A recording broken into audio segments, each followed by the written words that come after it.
Baik, selamat pagi anak-anakku sekalian. Pada pagi hari ini kita berjumpa kembali dalam mata pelajaran agama Katolik tentang tema yang kita angkat adalah pribadi yang unik. Baik, anak-anakku sekalian, sebelum kita memahami apa itu pribadi yang unik, pertama-tama kita diajak melalui pertanyaan pemantik. Yang pertama, betulkah dirimu unik? Lalu yang kedua, apa yang sungguh-sungguh membuat dirimu berbeda dengan yang lain? Dan yang ketiga, mengapa penting menyadari keunikan diri? Baik, anak-anakku sekalian, sebelum kita mengetahui apa itu pribadi yang unik, yang pertama kita pahami dulu arti kata pribadi dan unik. Pribadi artinya diri sendiri, sedangkan unik adalah khas atau berbeda. Baik, sebagai manusia pribadi yang unik, keunikan itu adalah keistimewaan atau kekhususan yang membedakan dengan hal-hal yang lain. Keunikan itu sendiri juga adalah satu-satunya dan tidak ada duanya.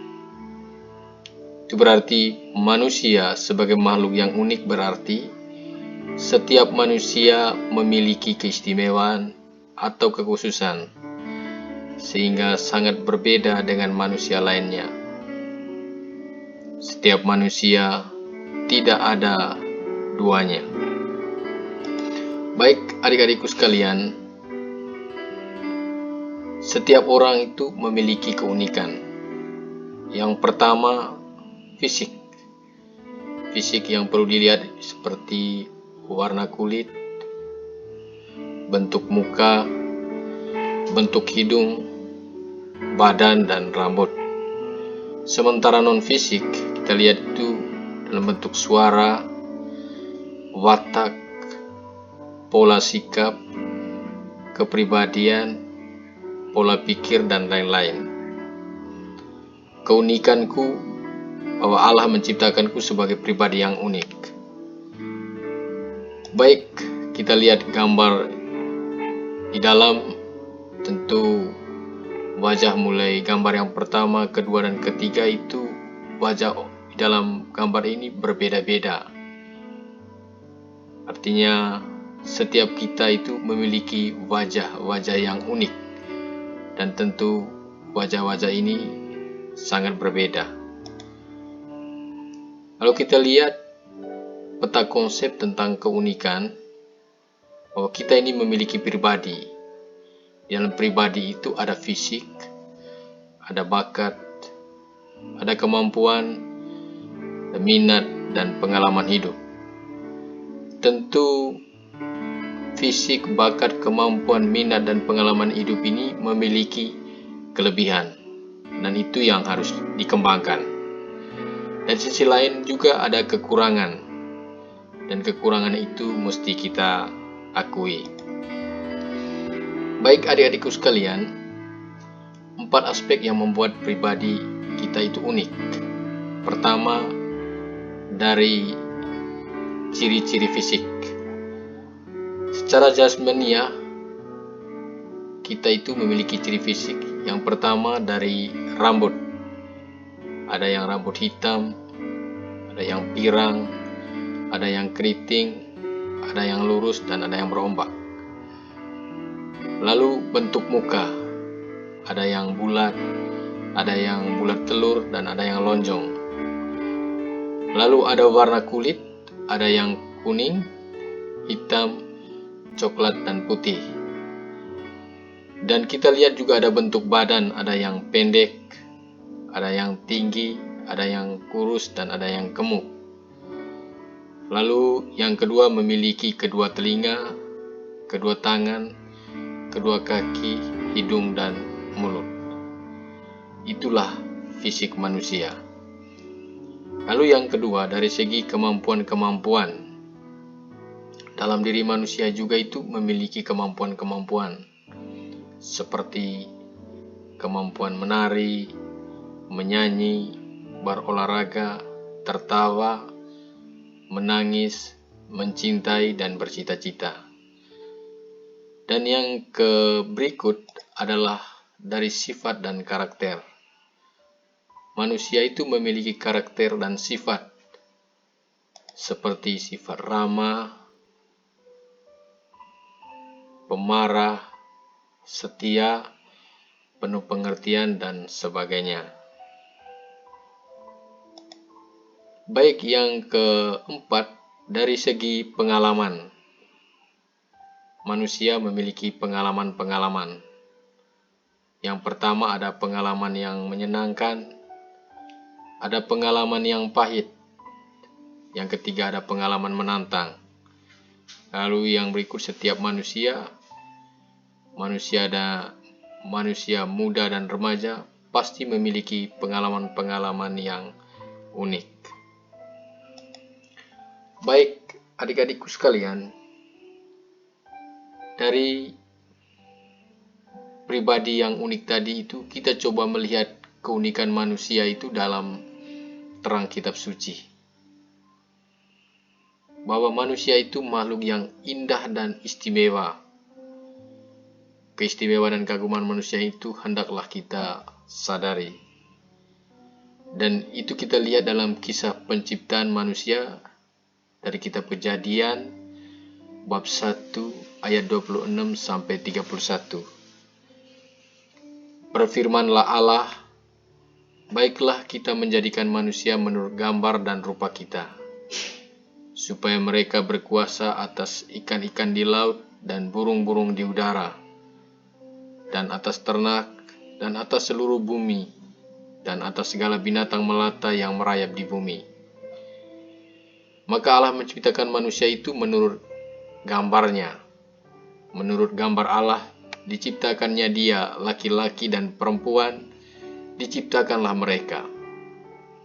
Allah memberkati mereka, lalu Allah berfirman kepada mereka, beranak cuculah dan bertambah banyak, penuhilah bumi dan taklukkan itu, berkuasalah atas ikan-ikan di laut dan burung-burung di udara, dan atas segala binatang yang merayap di bumi. Lalu Allah berfirman, lihatlah, aku memberikan kepadamu segala tumbuh-tumbuhan yang berbiji di seluruh bumi, dan segala pohon-pohonan yang buahnya berbiji. Itulah aku menjadi makananmu. Tetapi kepada binatang di bumi dan segala burung di udara, dan segala yang merayap di bumi, yang bernyawa, kuberikan segala tumbuh-tumbuhan hijau menjadi makanannya. Dan jadilah demikian. Maka Allah melihat segala yang dijadikannya itu sungguh amat baik. Jadilah petang dan jadilah pagi. Itulah hari yang ke-6. Baik, anak-anakku sekalian, dari bacaan kitab suci di atas, kita dapat mengatakan bahwa manusia itu adalah ciptaan Tuhan yang unik dan istimewa. Ada beberapa hal yang mau disampaikan dari kitab suci Kejadian bab 1 ayat 26 adalah, pertama, waktu menciptakan manusia, Allah merencanakan dan menciptakannya menurut gambar dan rupanya, menurut citranya. Yang kedua, waktu menciptakan manusia, Allah seolah-olah perlu bekerja secara khusus.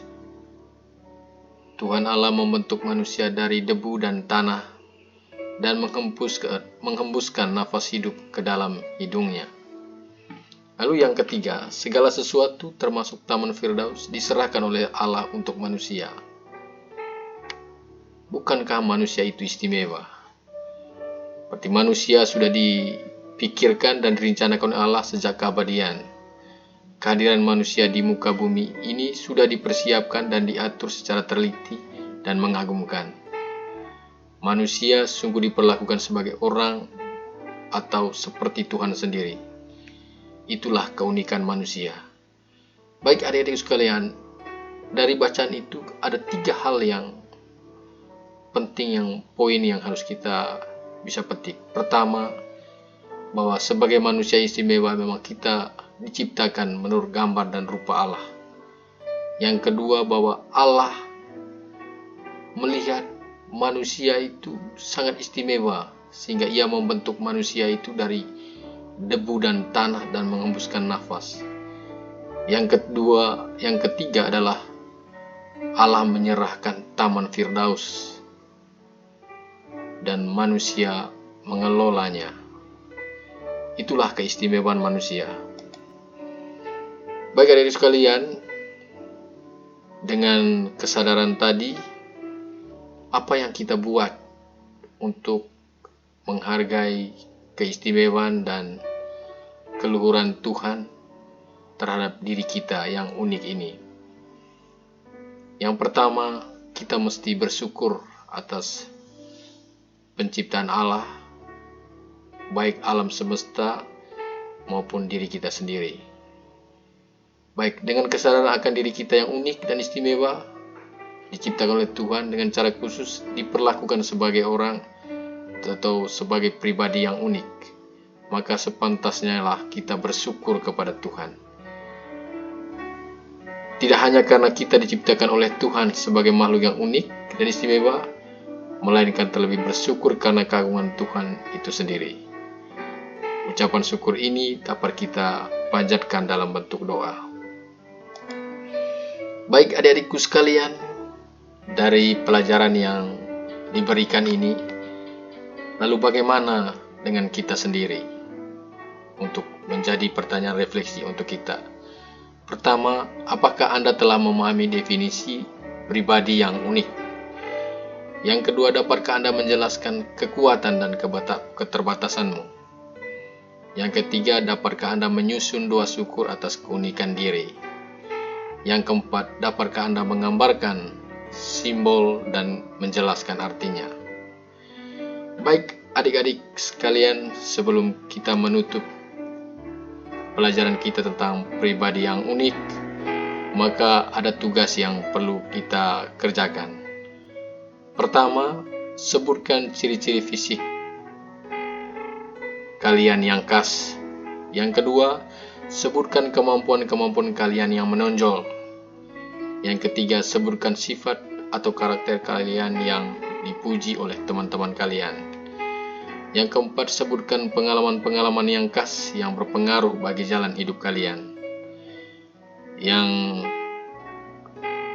kelima, bagaimanakah kitab suci Kejadian bab 1 ayat 26-31 melukiskan keunikan dan keistimewaan manusia? Susunlah sebuah doa sebagai tanda syukur untuk kekhasan kalian masing-masing. Baik, terima kasih. Sampai di sini dulu pertemuan kita pada pagi hari ini. Lain kali kita lanjutkan dengan materi yang berbeda. Sekian dan terima kasih, dan tugasnya akan dikumpulkan pada pertemuan berikutnya.